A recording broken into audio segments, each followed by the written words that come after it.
bird on a tree. I'm just sitting here. I got time. It's clear to see from up here. The world seems small. We can sit together. It's so beautiful, you and me. Hi everyone, this is Monica Ramirez, Warrior of Love, and we're in Soul Talk. And today we have a very special guest, and something that I, as an artist, I have never realized that when you tell me copyright before, I always thought as an artist that it was someone not plagiarizing my work, or copying my work. That's what I understood before.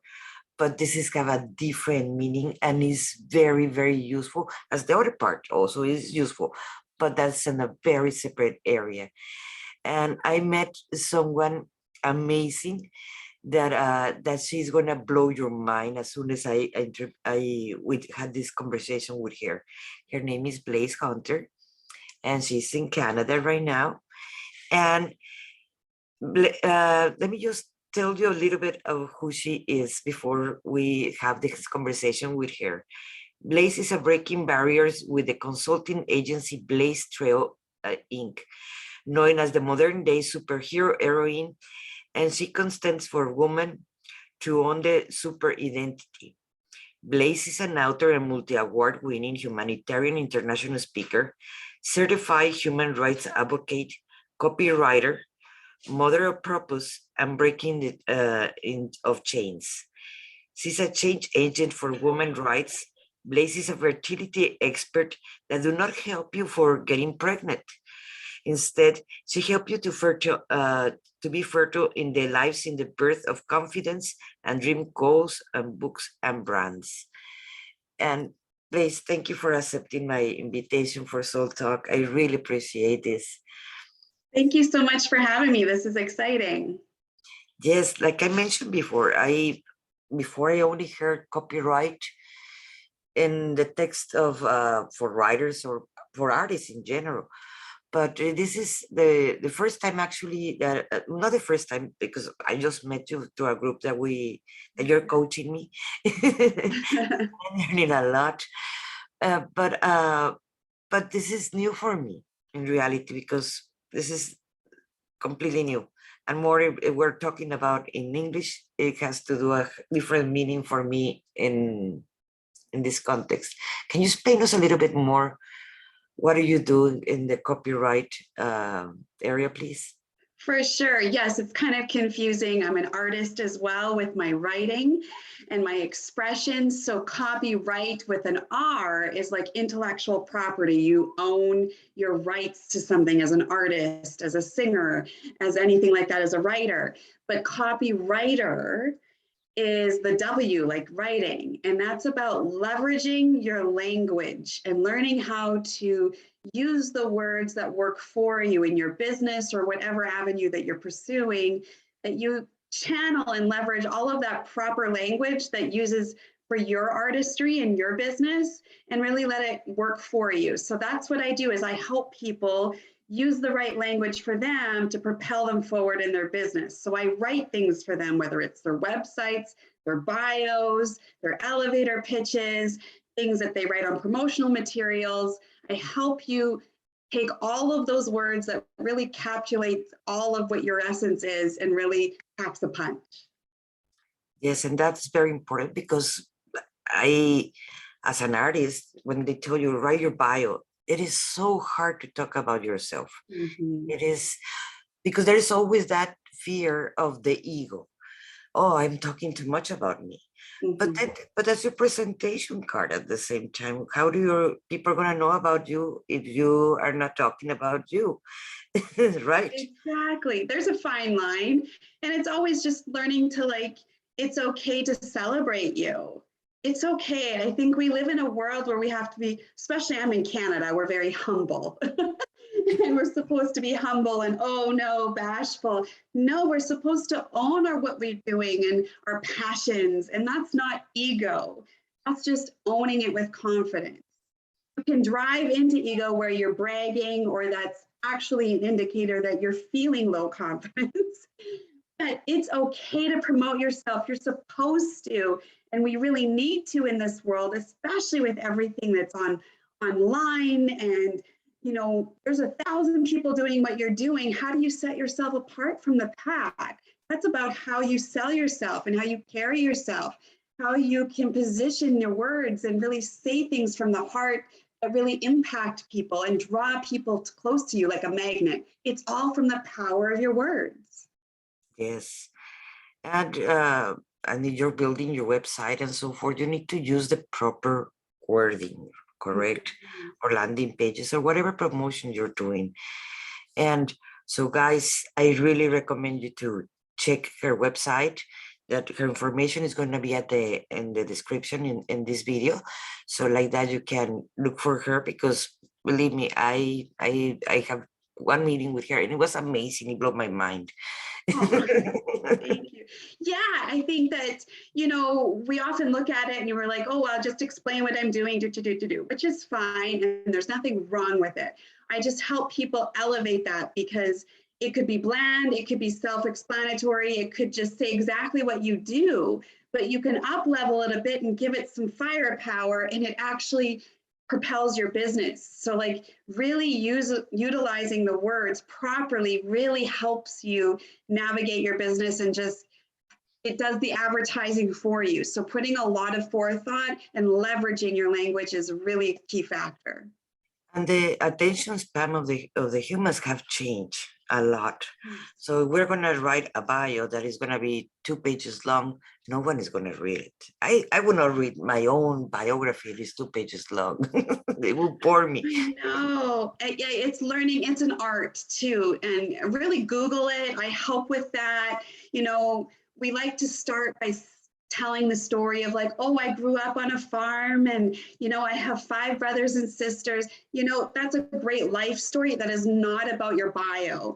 You have to cut away, like you said, the attention span. We have now as a human race gotten worse of attention span than a goldfish. A goldfish is 9 seconds. Humans have 4. You have to be able to catch people's attention on social media, or when they're sitting hearing to a conference or a podcast. You have 4 seconds to kind of get them. That's the first sentence. That's less than the first sentence. That's the first few words. Pack a punch in that and grab people's attention. Yes, I have that problem all the time as a ex-owner of a gallery, with the long bios of the artists, or even with the coaches in my podcast. When they send me, when I ask them for the bio, they send me pages and pages, and a lot of times it doesn't even say anything. Yes. Words. 300 words doesn't say much, or 50 to 80 words says so much. And it's just practicing how to refine, to talk in bullet points and really high-powered, hit you in the heart, memorable statements that says little but really impacts a lot, right? Yes. And that takes me to something that I have to ask you, because I see you that you're an expert of fertility, a fertility expert, but not exactly to get pregnant. And so that part was confusing. Can you explain me more a little bit? What do you mean with that? Absolutely. So my whole career, my whole business, my whole passion and calling actually came from my pain. I had 3 miscarriages, and I was really drowning in depression and a lack of purpose, and feeling I had no calling as a woman, because I couldn't do what a woman should be able to do, be fertile and birth babies. And what ended up happening was I wrote a book to heal my heart, and it's called Heroine, Embrace Your Flaws and Own Your Awesome. So I detail that I struggled with self-hatred and body image, and I have a daughter. I had infertility after my daughter, and then I struggled with this infertility and loss factor. So I just poured my heart and soul out into this book. It was supposed to be a healing for me, and it ended up organically transitioning into a business, Blaise the Trail Inc., where I help myself be fertile. I'm a mother of purpose. Just because I'm barren in one part of my life doesn't mean I'm a barren woman. It means I can be fertile in other ways. And I birthed my book. I birthed healing. I birthed an initiative, a nonprofit group for miscarriage and loss awareness. And now I birthed this business. So I'm very fertile, even though I struggle to birth another physical baby. So that's what I want to bring to this world, is expand that definition of fertility, that we can birth things. We can birth love and nurture our giftings and talents and businesses and be artistic and creative as a woman, as our calling is what our essence is all about. So let's transition even more into pockets of what I do. I help you birth your books. I help you birth your brand, your confidence, and own this world. And it's really about owning that really essence of fertility and expanding what that means as a woman. It is something that is hard for the persons. It is to believe in themselves, to believe that they can do a business or create something. How do you work with clients that they still do not believe in themselves? They want to, but they do not believe in themselves enough.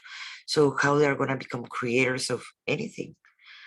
Yeah, I think it's the greatest struggle, because you know what? The greatest quote I think of all time is "Know thyself." Everybody on this world has purpose and is worthy. But unfortunately, life experiences, people, things have fogged up our filters. And so what we see is kind of a very distorted image of who we are. So I help people kind of remove those filters and find who they are at the core so they can truly know thyself. Because once we know ourselves, we are willing to fight for that person, for their calling and their destiny, and step forward in love and fulfillment and happiness and purpose. So that's what I do. I really kind of help you, guide you through steps to know yourself and map out your life and always contend for that identity so you can rise through the ashes, draw your sword, and breathe fire on this world. How do you work with authors? So I've created a system. I took a mentorship program when I published my first book, and it's a great little map that I've kind of expanded and added my own twist in. So I give people basically a map to follow to write their book from start to finish. And what do we do when we get lost in life with our cars and our driving? We Google Maps it. But why do we think we can just turn the computer on and go blindly into writing a book or whatever we're trying to do? We need to map it out. So what I get authors to do is really write out their outline first. We map out the course of the book, the theme of it, every chapter, and we dig deep before you write one word. We map the course out so you have a route. So you enter your coordinates. And now when you get into the computer part, you actually know exactly where you're going. You don't blindly just start typing. You know where the end goal is, and you can arrive there in a shorter way with clarity because we do the work first in the map process. So that's what I help with that. Yes, and something that I just discovered, this was new. Before I knew what it was, an editor. And my first language is Spanish, so I all the time looking for editors. Hey, everybody, like, help me out. And thank God I do have many friends that I hate to be asking them all the time for help to editing things. But that was not my point. My point was, I have found out there are editors for everything, not only for points and commas and grammatics. There is the content editors and so forth. And that is a totally separate thing that doesn't have to do anything with the points and commas and grammar at all. It is actually way more profound. It's content. Yes, it's very different. And I didn't really realize that once I got into that realm of writing. But yeah, grammar and the technical part of the commas and punctuation, but then there's the content part. What's the point? Does it have a really good hook, a really good meaty middle, and a very powerful conclusion? It's kind of a whole package, and you need to make sure it's all balanced in there. And so part of that is storytelling. Tell the story, but make sure you're not getting lost in the detail. Like really refine it into it's like a very digestible story that's memorable, that impacts people. Vulnerability. We tend to just start telling people what our wisdom is and what we know, but it's a kind of a disconnect unless we can relate it to a vulnerable factor within ourselves to connect to the hearts. And I also help people with their brands and marketing. And I say, I don't help you sell a product or a coaching program. I help you sell a feeling. We're in the market of feelings and emotions. And when you can connect to the hearts of your consumers and your audience, they'll buy whatever you're selling because now you're connected to the emotion, not just a product. How do you work with the branding? Yes, so I'm a marketing and branding expert. I worked years in public relations. And so I help you also work with knowing thyself in your business brand identity, because you need to know yourself personally and what your goal is and what your purpose is and who you are and what makes you unique. But then you need to marry that with your business identity, because often if one is disconnected, one or the other takes on a false identity. So your business is running and you're not really connected to who you are as a person in your own identity. So now you've got this split personality, these aliases. So I help you marry the core of your identity and allow it to filter through into your business. So then it's coming from a pure core, which sets you up for success. So I help people really establish that brand identity from the start, build a solid foundation, get a really good idea of where you want to go in your next steps, and then go forth and really harness that brand identity. That is a very tough one at the beginning, because we can say everybody imagine branding. Okay, yes, the colors and this and that and fonts and the logo and that's it. Yes, no, that's not it. No, no. It's part of it. It's definitely a segment of that, but it's a lot more about like who you are in your business. Where do you want to go? We get a lot of that shiny penny thing, like every new thing, you're like, oh yeah, I want to do this and I want to do this. And then you start taking on so much and we get lost. So again, I help you Google Maps your business identity to stay on course rather than getting rerouted in all these roundabouts and tangents. And you never arrive or move forward in your business ventures or your goals because you're always kind of getting lost in that, who am I in your business, right? What should I be doing? And just because it's the latest thing and a good thing doesn't mean it's right for you in your business. And you always have to reconcile that with your own personal business goals. Something that I remember when I started working more as a coach after being an artist for too long. And yes, I do many things. I do soaps. I do a lot of stuff. That I'm a very creative person. And everybody tell me, oh, you have too many hats and that's not good for a business. And I was like, then what do I do with those parts of me? Is I only sell this part, or I only can show this part, but I can't show the other part of me, and so forth. And that was a very hard part, because my mind was going, I am a writer, I am a poet, I am Spanish and English and a painter, and I do sculptures and I do this and I do that. And coaching, and I only can coach in this area because or else it's too many areas. How do you put a very creative mind at ease? Because that is very hard. It is. And you know what? I wouldn't stifle that. I think it's finding the connector, the core. And that's where I started with the fertility expert, for instance, right? It came from the core of my story. I explained the story of 3 miscarriages, and I still need to be fertile, and I'm worthy, and I'm not barren, and I'm a mother of purpose. So that started one business thing of counseling mothers and fathers, of being of service, of changing the healthcare system and creating more empathy there. But then it derived into a coaching business of writing books. But I always came from the fertility expert niche, that core, right? So I'm helping you birth something. So then I help you birth your books.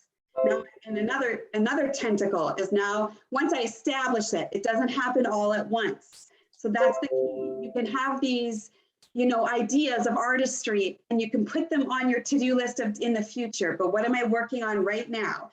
And then once I do that well, then I build the layer and expands the tentacle, the books, birthing of brands, birthing of how to speak your voice and how to improve your speech techniques. So I expanded, birthing all of these things. I'm a human rights consultant now for women's reproductive health rights. So that all expanded from being a fertility expert on how to be fertile in your life or your business.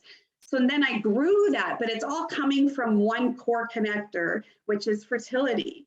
So that could be you of like, we talked about artistry, authenticity. Well, then that gives you room now to build in these pockets of coaching or advising or these little side projects, but it's all connected that you're an artist of authenticity, or you're the warrior of love, and you're all coming from that place of love.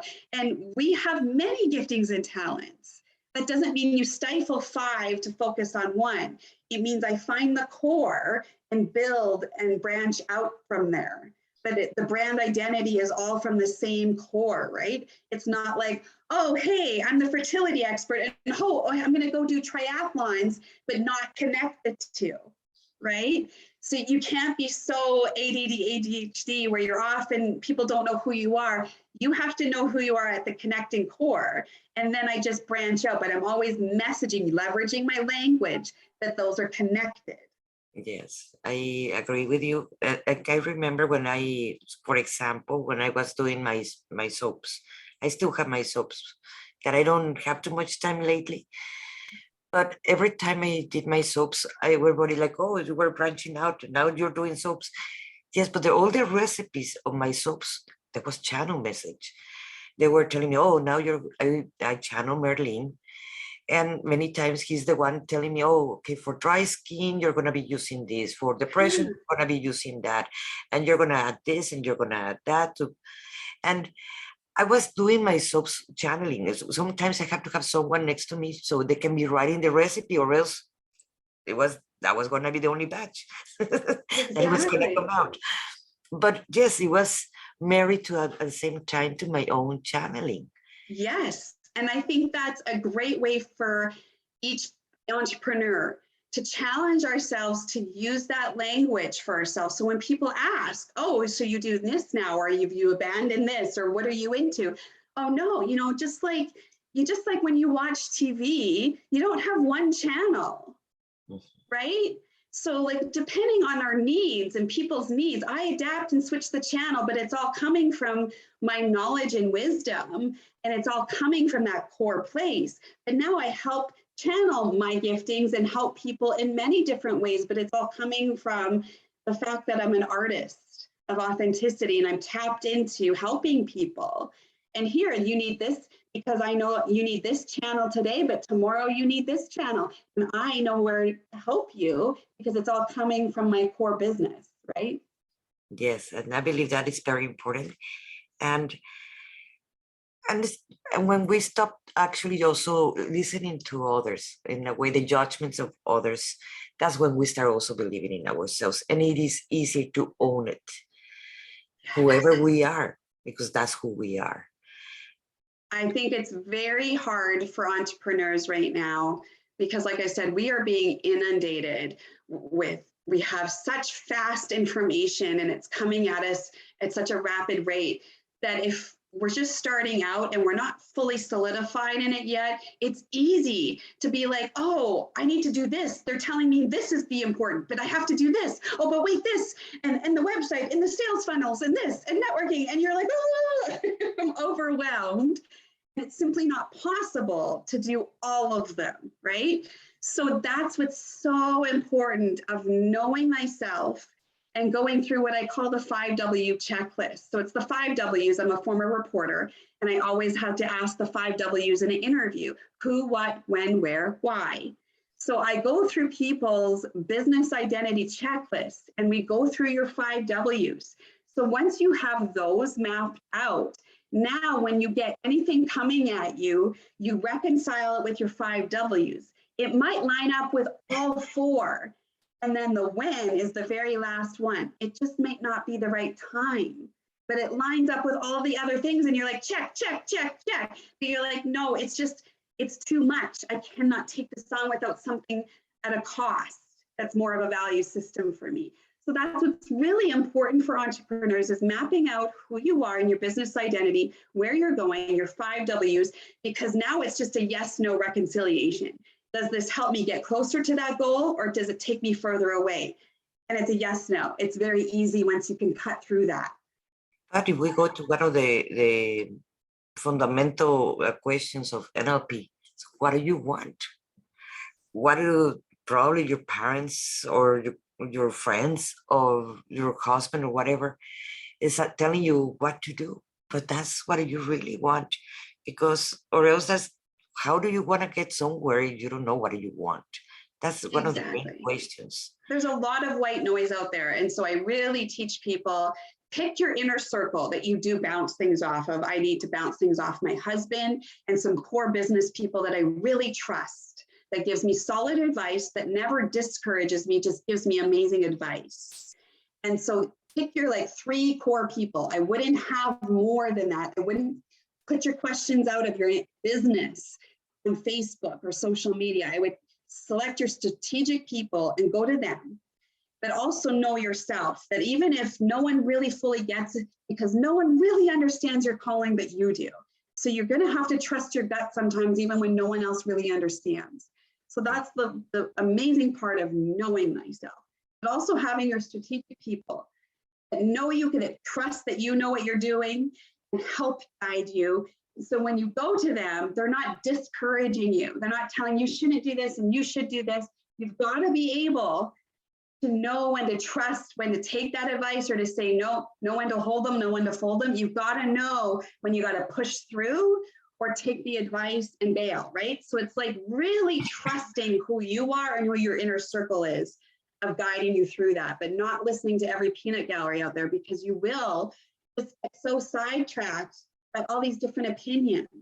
So really refine who you're listening to.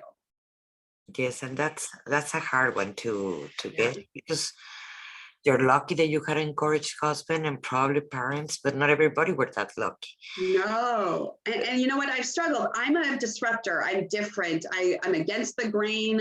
I'm blazing trails. It's different. Different is unfamiliar. Different is like, oh, I don't know about that. And so I have had a lot of pushback with my different tactics. But you know what?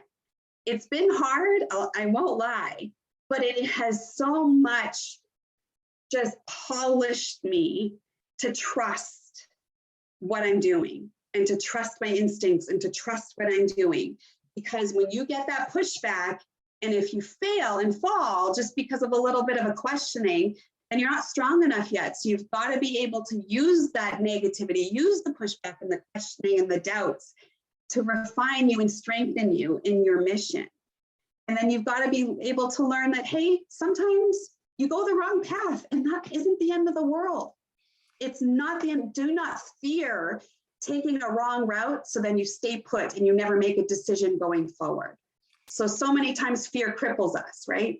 Yes, and the best way to learn, we don't learn from our successes like that. No, I've made so many blunders. I've made so many wrong turns. But you know what? It wasn't life-ending, soul-crushing. It was a learning experience and a precious gift. Because now I know either you win or you learn, and both are good. Yes, I agree. Someone that gets stuck in the middle of the ideas and afraid, because many people are afraid. That's what is the main blockage. They have all these amazing ideas, great things that they can do, and they just can't do it because they're so afraid to, what happens if I don't succeed? Well, they will never know if they don't try it. And there are coaches for everything, guys. So if you don't know, you don't find the correct words to actually put your head in order so you know what you want. And there's coaches for that. If you want to know also how to write your webpage or actually define who you are in your bio and so forth, and that will help you also put your head straight and get more clarity in following your path. There are coaches. Here's Blaise that can help you out. There are coaches for everything, social media, etc., whatever, more than I can even imagine. or I haven't even tried that. Later on, I will bring someone else that I haven't not have that experience yet. But don't get stuck. It's like there is a way that we can always move forward. What would you tell the people that they're in that afraidness? We're afraid of the unknown. We're afraid of falling. We're afraid of putting ourselves out there and it not working. And that's just a mentality, because like I said, once you fail a couple of times, you realize it wasn't soul crushing. I could bounce back from that. So it's like, once I can revert my mental, awareness about maybe failing and the fear of what I have, maybe identifying what that fear is, and then walking it out, being like, okay, if my greatest fear actually happens, what would happen? Okay, I would look like a fraud, or I would look kind of embarrassed. Okay, but is that really the end of the world? You can't pick yourself up from it, because it's like, you can bounce back from that. That's not the end of the world. Worst thing happens, you try again tomorrow. You try another way. And it's about persistence. It's not about getting it right the first time. It's not about always succeeding. It's about persistence. Persistence defeats the resistance. So you fall down 7 times, you get up 8.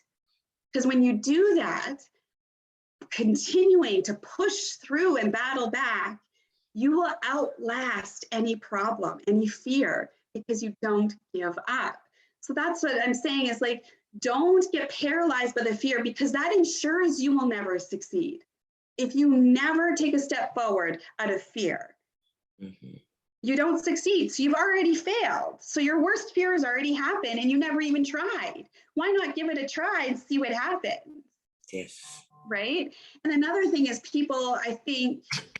another thing people do, and I call it out on my clients all the time, because we're in fear mode, but we feel like, oh, if I take a course, I'm doing it. But you still haven't actually applied what you've learned and taken the risk and step outside and tried it. So I see a lot of people signing up for courses and conferences and certifications, and they've got certifications coming out of their beginnings, and yet they've never applied all what they've learned and taken the risk, put it out there. So I tell you, don't get lost in the search. Search mode is still safe, because you're putting it out there like, oh yeah, I'm taking all these courses. I'm going to be a coach. I'm going to do this. I'm going to start this. I'm going to do a podcast. I've taken these lessons. I bought the equipment. But how many people have never taken that next step and launched it? Yes, It's still safe. Yes. I do.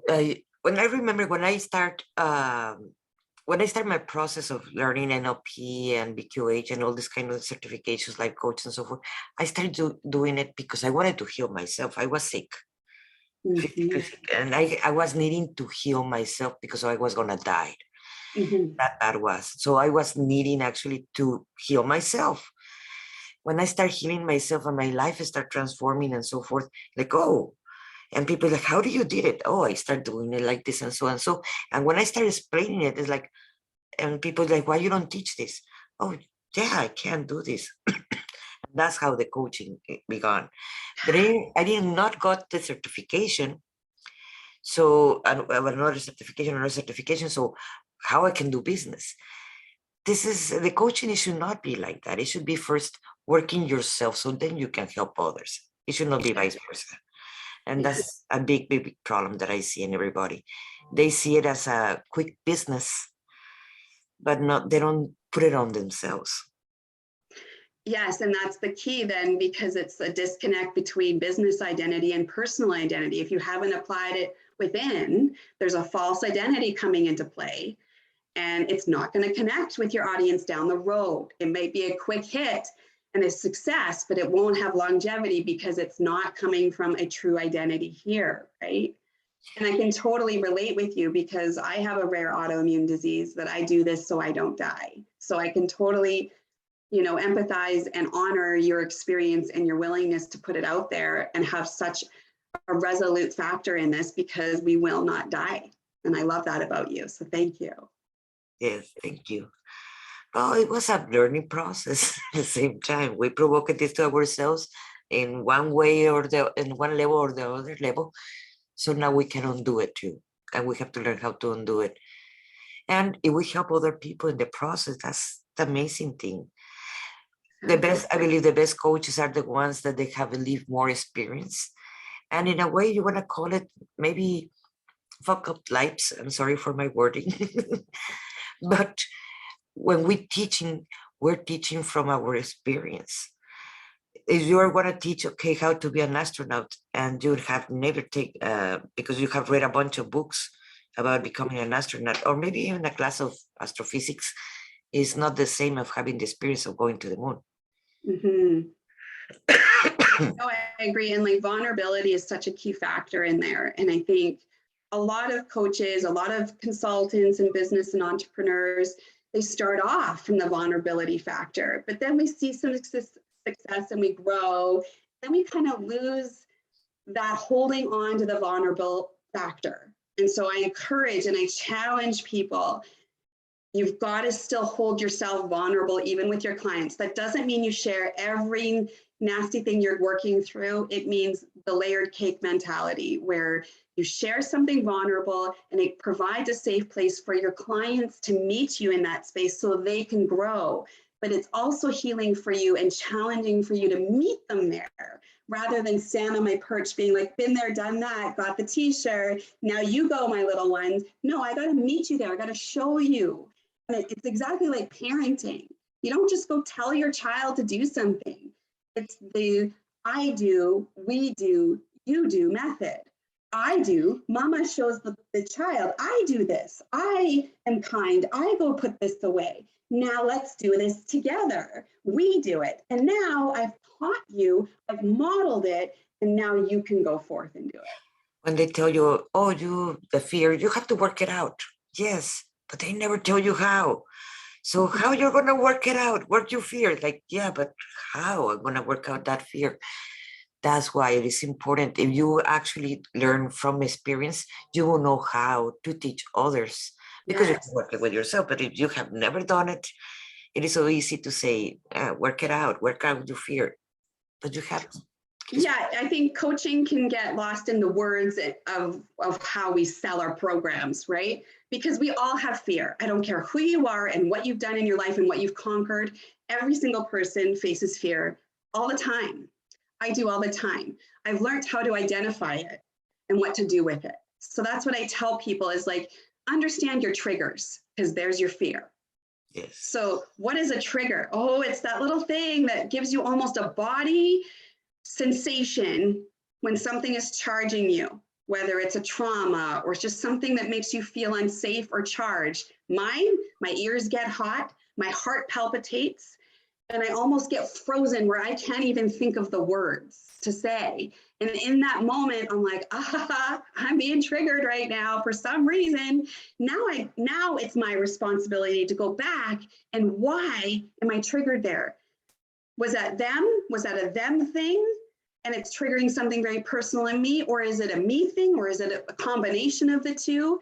And what can I do to calm the trigger, self-regulate, and not let that trigger and fear rule me? I control the narrative of that, but I have to understand how to work through the trigger and the fear in order to push through it and walk through it.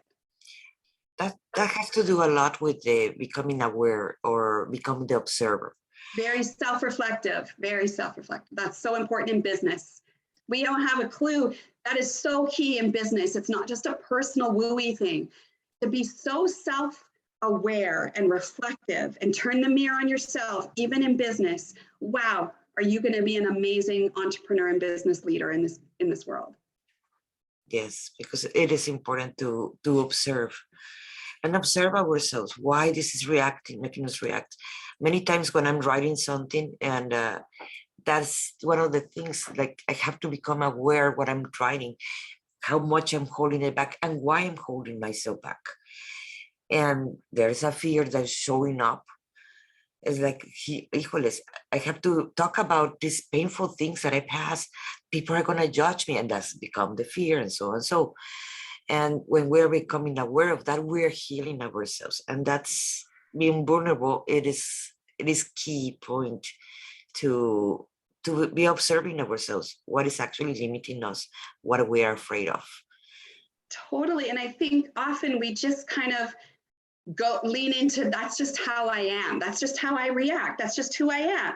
But why? Let's maybe peel back that layer and be like, why do you react that way? Why do you do this? Why do I act this way when something of like this happens? And then it helps me understand, and it helps me, you know, be a better person in that moment rather than reactive. I'm always reacting. And then I think it's their fault. Well, no, I reacted. So I'm the controller, and I own the reaction, whatever you did was right or wrong, or even neutral. I am in control of what happened with my reaction. So in business negotiating, even when someone questions your prices, we get all these reactions, and we get mad, and we think that's them. But really, why did we react that way? What's triggering us there? What do we need to work on? Do we have money issues? Do we have self-worth issues to work on? And we always have stuff. It's an endless journey until we leave this world, that we need to work on things and heal rather than hurt, whether it's ourselves or others, right? That takes me to the imposter syndrome. Yes. Because I believe that's a very important one. And that's one of the reasons why people even have problems writing their biography. Because the imposter syndrome, that's what they feel. That doesn't make it true, but that's what they're feeling.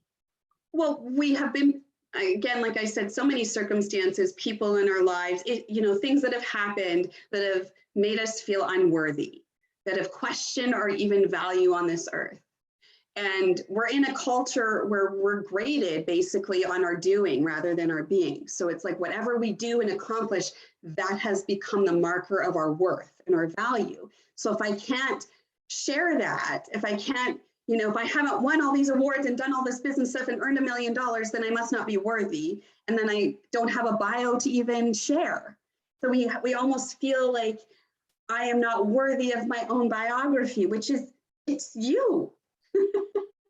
And even if you've had the most troubled past where you feel like nothing is worthy of sharing, guess what? Our biography doesn't determine our destiny, our future. So today I'm going to own who I am today and own the scars, and it's part of my story. And it's just like the Japanese art of kintsugi, where they don't throw away the broken piece of pottery. When a cup breaks, they infuse it with gold.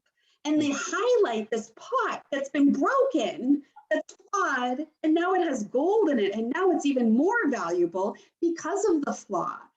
And so if we can change our mentality around what we've done or haven't done, allow that to become our current biography, wow, what a celebration. And if everyone could do that, could you imagine the strength and purpose-filled people we would see? We have to remember, all of us, that we react to certain situations we choose certain paths with information we had in that time. Yes. It is important for us to forgive ourselves that the mistake we did and just observe again. Mm-hmm. What did you learn from those mistakes so you can move forward? Or else you're gonna get stuck feeling, oh, I'm gonna be afraid to commit the same mistake, so I don't find love again. Exactly. Shame and guilt, and we carry it like a heavy suitcase.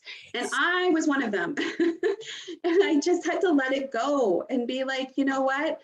I'm made for a reason. I am not wrong. I am not bad. Yes, I've done some bad things. Oh, well, I've learned from them. I don't do that anymore. I've changed. I'm committed to being the best person I can be. And that's all I can do. And we'll never be perfect. So I always go to, like, whether it's in business or in personal life, where it's the 80-20 rule.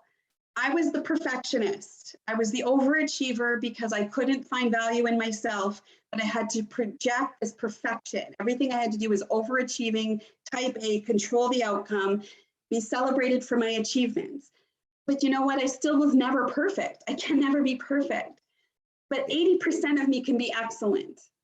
And if it's that 20%, that's my flaws and my weaknesses, that's always going to be there. So the 80-20 rule, if I can be 80% excellent, I'm okay with my 20% weaknesses. But with the point of comparison that you're not perfect from the point of views of others, that's Mhm. not your issue too. Actually, you're not a gold, we're not gold coins anyway. No. So we're perfect in the way we are. Yes. And the Just moment as we we are. accepting ourselves and we start loving ourselves, we just connect those sheets and then we can start valuing ourselves. And then probably from your own experience, you might want to open your own business, but from your own experience. And that's when you're going to need all these coaches and all these amazing people that are going to show you how. Something that I would like to ask you, I've been having this issue that I've been trying to write two books at the same time. And you have to write the content to all the classes that you have to teach because that's another way of serving. But how do they only have 24 hours? Be a mother and try to also have a life at the same time. That is Yes. very hard. How do you handle all that when you have to write so many things at the same time? Because the content is as important as your book. Right. And I think that in a perfect world, we could do one thing at a time and finish it and complete. Sometimes that just doesn't work. Like I'm writing my second book right now, that's priority, but I have other ventures that I'm working on. I write an article once a month for a magazine. I have clients, right? I have all of these responsibilities. I'm a wife, I'm a mom, I have a nonprofit agency. So like there's a lot of things my hands are in. But it's like that, the 5 W's and, what do I want to do? Where do I want to go? Well, I kind of pick my top 3. So my top one is obviously my self-care and my health, because I'm doing all of this to not die. So if anything comes up where I am taking away from my self-care, then that's a mute point. That's counterproductive. So I'm always reconciling, can I take this on? Or am I having fun with this? Is this something that's helpful for me if in that top goal? It's always a yes, no reconciliation. The next priority, I have about top 3 priorities, and then I have some wish lists or just some to-do lists that I know that I can work on the timeline of. But my book is top priority, but I also realize the timeline and the deadline has to be fluid because my life is a little bit chaotic. So I need to be able to say, okay, I have a deadline for this, but if I don't make it, it's not the end of the world. And I'm continually working and growing and progressing through it, but it hasn't been as tight of a timeline as I initially had thought. So I just encourage people, be very realistic with your expectations, because we think we can do so much and commit, and we say, yes, yes, yes, yes, yes, I'm gonna do this. And then we're like frazzled and burnt out. And then the process that's supposed to be healing has now become the stressor. Yes. So I'm asking you to be very real with what you can accomplish and realize you need to progress through it and finish it.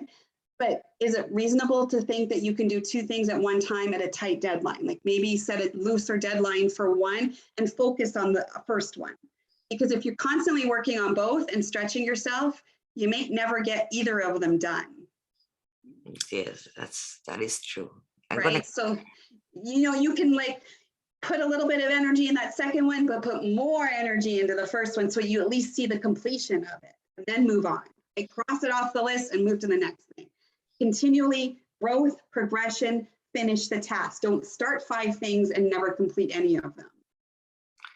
Yes, you're right. I'm gonna start focusing on that because it's getting me crazy. I need to finish my book, and that is almost done.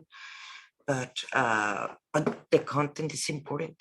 I have to write it. It is, and it's about balancing. And sometimes it looks very different. It looks different for everybody of what balance means, right? Because everyone has a different value system and priority. But constantly, priorities change too. Like you set off the priority this month, and next month you're like, oh, things really took a turn there, and I'm going to have to adjust the priority here. And that's okay. Permission to change the deadline, to change the priority, to change and harness whatever you're needing in that moment. It's okay. We have permission. And something that I just find out, I'm very easy to adapt to new situations. It's very simple for me. And I am not so strict, but I've been encountering many people that they have that issue. that they can adapt to new situations. Yeah. And I believe that's a main issue of right now around the world. It used to be like that all the time. Yes, but now it's different. And we just try, if we learn to adapt to the new situations in our life, that's how we can change actually our reality, because we take the stress out. Well, and you're so right, acceptance, right? Because it's like some people say, like, how do you handle the stress or how do you balance? And I say acceptance, because I ask the question, can I do anything to change this, whatever circumstance I'm facing? And usually we can't. If you can, go take the step to change the circumstance and move forward.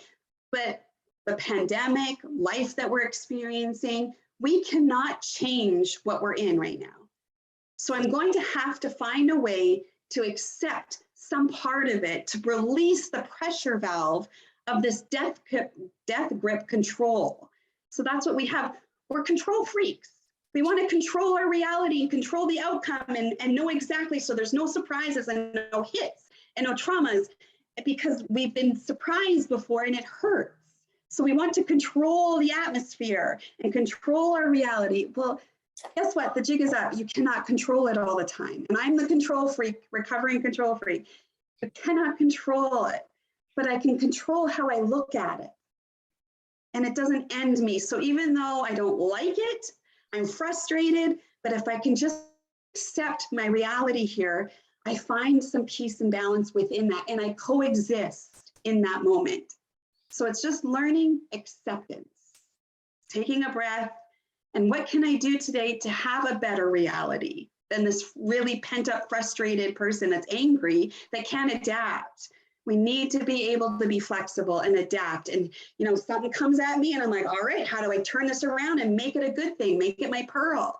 And so it's a different question, because we always say, why me, or how come? And that creates that level of frustration and not adaptability. Well, now I'm changing the question of like, what can I do with it to turn it around? Yes, but because when we're saying, why me, we're just going with a victimhood. Yeah. And that will get you stuck. Yeah. It is, and we can't stop these surprises of coming. It's reality, it's life. And we keep trying to control the outcome of it and turn it around without actually changing anything about our own mentality, right? So we need to be able to dig deep, and that's part of it, the resistance. We need it to change us, to refine us, and it is our gift. Our pain, our resistance is actually the key to our purpose and our pearls. We need it. And I've said this before, I don't know if I've ever told you this, but it's the story of the oyster and the pearl. So the oyster is so different than human behavior. And you need to go and use the oyster mentality. When the oyster is sitting there and the little piece of parasite, the grit that comes in to attack it. And generally, when we have that as humans and we have this problem or a situation that it's about to come attack us, we clamp down because we're like, I don't want to feel pain. I don't want resistance. I want like easy flow. I don't want to have to change, right? And so we clamp down, but the oyster does the opposite. The oyster knows that very parasite that's coming to try and attack it is the key to its very purpose.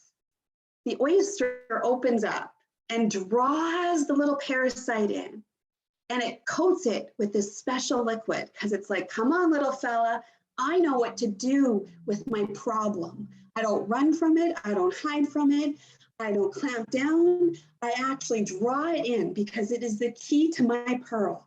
And I coat it every day until it turns into a pearl. The parasite actually becomes the pearl. So the oyster does the complete opposite of what human behavior does.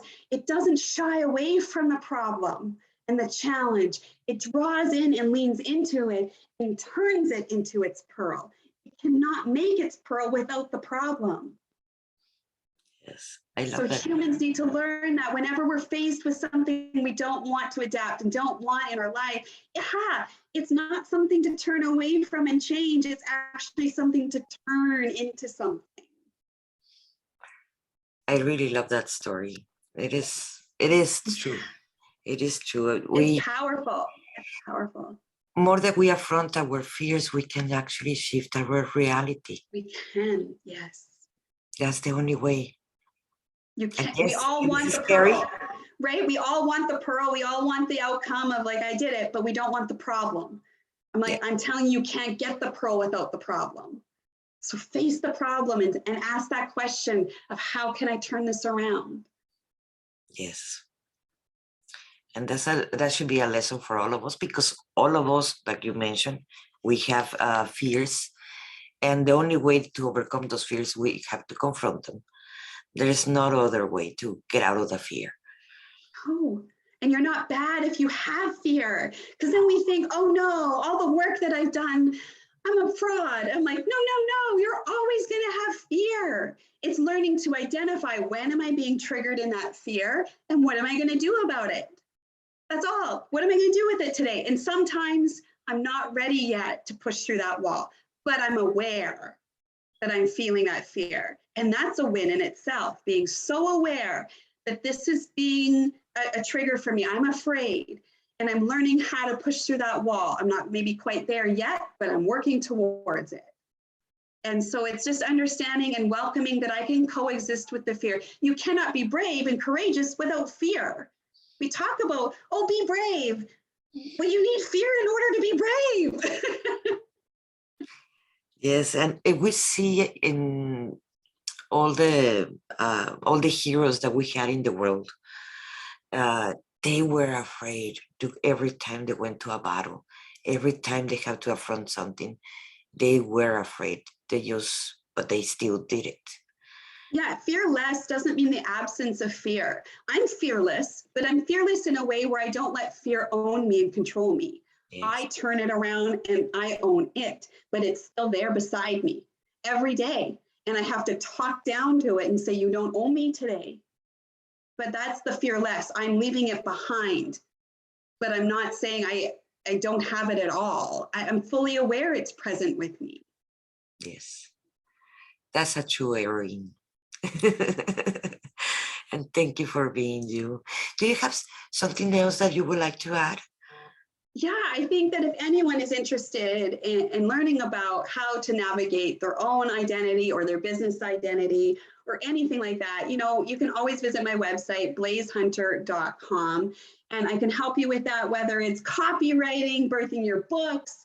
I also have a nonprofit agency where I really help counsel and change the medical system with regards to infertility and loss. So I'm really excited. It's called Footprints, Infertility and Pregnancy Loss Support Initiative.